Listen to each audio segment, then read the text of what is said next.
All right, I'm back and here to show you that I am not just a fair weather contributor, and I'm here to give you more insight and advice because I think my other videos really hit home because we've got some really active trades. We got some people not giving up on the season, people coming back from 0 and 5 maybe. But here I have some more insights to tell you that maybe if your team's doing a little well, don't get ahead of yourself. Don't get cocky because nothing is promised. And I have a few examples of teams that maybe got ahead of themselves only to have their hopes dashed as the season went on. So if we look at our current standings, we actually have a little bit of a bottleneck. A bunch of teams bunched up. 4 of us at 5 and 4. I say us because I am one of those teams. Now, I wouldn't blame the rest of you guys that are 5 and 4 if you felt pretty good about your teams. 5 and 4 is okay. Technically, right now we're all in the playoffs as 7 teams make it from our league. But I think if you look historically, 5 and 4 means nothing. We have had 7 teams in the history of our league start 5 and 4 and actually fail to reach the playoffs as the season went on. And you're probably thinking, you know what? The 5 and 4 teams are vulnerable. That's only one game over 500. We're not going to assume anything at 5 and 4, right? Well, tie is 6 and 3. And you'd be feeling pretty good at 6 and 3, I bet, right? Thinking, teams that are 6 and 3, they don't miss the playoffs. We have had 3 teams actually in the history of our league start 6 and 3 and miss the playoffs. So, for those of us that aren't 7 and 2, Jack and Glenn, we still need to be concerned. We still need to be focused. We need to be making moves. We need to know that, again, nothing is promised.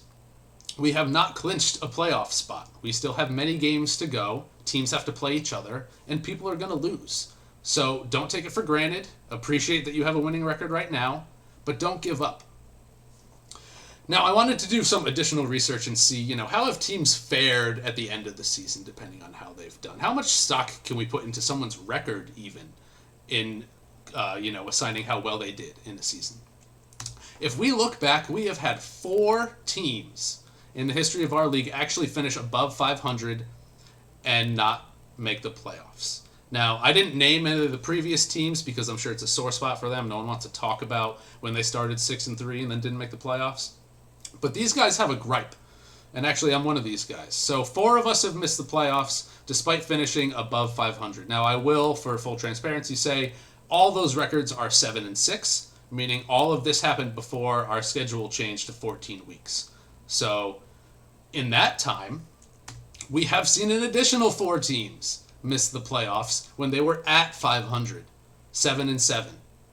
So ultimately, your record doesn't promise you a spot in the playoffs. You can finish above 500. You can finish at 500. If you finish below 500, you're screwed. But you need to know that where you sit right now does not translate to where you'll sit at the end of the season. And even if you do finish the season with a record that you're satisfied with, 7 and 7 isn't bad. This league is competitive. I bet we'll have a handful of 7 and 7 teams. I'd be surprised if there were fewer than 2. But that doesn't promise you anything. So try to score as many points as you can. I wouldn't advise taking an off week like I did 2 weeks ago where my team put up like 42 points and not a single person, including my quarterback, scored a touchdown. And, just stay active. Don't take it for granted. Like I said, you need to be making moves. You need to be prioritizing the waiver wire. Try making some more trades. Not all of us have made a trade. There are some people out there that still haven't made a trade. Trades equal wins, people. We know this now. But what I really wanted to communicate is that this is a long season. And things can change quickly. An injury can happen. You never know. So those of us that are 5 and 4, even 6 and 3, could still fall victim to a poor schedule or some freak accident where a team that's 4 and 5, even 3 and 6, could creep up into the top. We've seen it happen before.